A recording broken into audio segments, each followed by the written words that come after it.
শিক্ষার্থীরা, তোমাদের জন্য জরুরি খবর।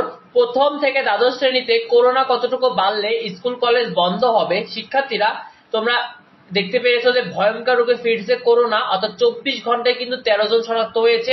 এই 9 দিনের মধ্যে কিন্তু 41 জনকে শনাক্ত করা হয়েছে করোনাতে। শিক্ষার্থীরা, হাসপাতাল প্রস্তুতি নিয়ে শুরু হয়েছে, অর্থাৎ ইতিমধ্যে করোনার কারণে হাসপাতালগুলো প্রস্তুতি শুরু করেছে। বাংলাদেশে হঠাৎ করেই কিন্তু বাড়ছে করোনা আক্রান্তের সংখ্যা এবং নতুন করোনা নিয়ে কিন্তু বাংলাদেশে সতর্কতা জারি করেছে। তোমাদের স্কুল কলেজেও কিন্তু নতুন নির্দেশনা দিয়েছে, যেটা তোমাদেরকে আমি আমার আগের ভিডিওতেই বলেছিলাম। শিক্ষার্থীরা, একদিনেই 700 জন আক্রান্ত, 4 জনের মৃত্যু। এটা কিন্তু আমাদের পার্শ্ববর্তী দেশ ভারতের অবস্থা, সেখানে কিন্তু অনেক জরুরি অবস্থা জারি করা হয়েছে।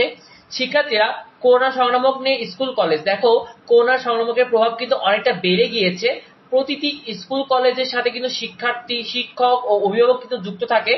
তো ইতিমধ্যে করোনার যে নতুন ভ্যারিয়েন্ট এবং মারাত্মক পর্যায়ে যাওয়ার সম্ভাবনা নিয়ে স্কুল কলেজে কিন্তু বেশ কিছু সতর্কতা দিয়েছে মাধ্যমিক উচ্চ মাধ্যমিক অধিদপ্তর, যেটা কিন্তু আমি আমার আগের ভিডিওতে তোমাদের বলেছিলাম। যেমন তোমাদের যে বলেছে যে বারবার সাবান দিয়ে হাত ধুতে হবে, মাস্ক পরতে হবে, 3 ফুট দূরত্বে অবস্থান করতে হবে, হাসি কাশির সময় টিস্যু দিতে হবে। শিক্ষার্থীরা, কি কি সিদ্ধান্ত তোমাদের আসতে পারে? তো করোনা সংক্রমণ যদি বেড়ে যায়, সেক্ষেত্রে কিন্তু স্কুল কলেজের ক্লাসকে সংক্ষিপ্ত করা হবে, অর্থাৎ তোমাদের স্কুল কলেজের ক্লাস কমিয়ে দেওয়া হবে, অর্থাৎ স্কুল কলেজের সময় কমিয়ে দেবে, ক্লাসের সময় কমিয়ে দেবে। আর যদি পরিস্থিতি কিছুটা মারাত্মক হলে কিন্তু স্কুল কলেজকে তোমাদের বন্ধ ঘোষণা করা হবে। আর যদি লকডাউন পরিস্থিতি তৈরি হয়, যেমন 2020 সাল বা 21 সালের মতো পরিস্থিতি, লকডাউন পরিস্থিতি তৈরি হয়, সেক্ষেত্রে কিন্তু অনলাইনে ক্লাসেরও পরিকল্পনা করা হবে, কারণ যাতে তোমাদের কিন্তু তোমরা যাতে পিছিয়ে না পড়ো, এই ধরনের প্রস্তুতি কিন্তু নেওয়া হবে।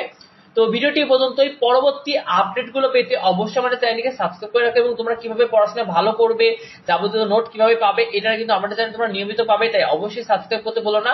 দেখা হয় পরবর্তী ভিডিওতে পরবর্তী আপডেট নিয়ে। ধন্যবাদ সবাইকে।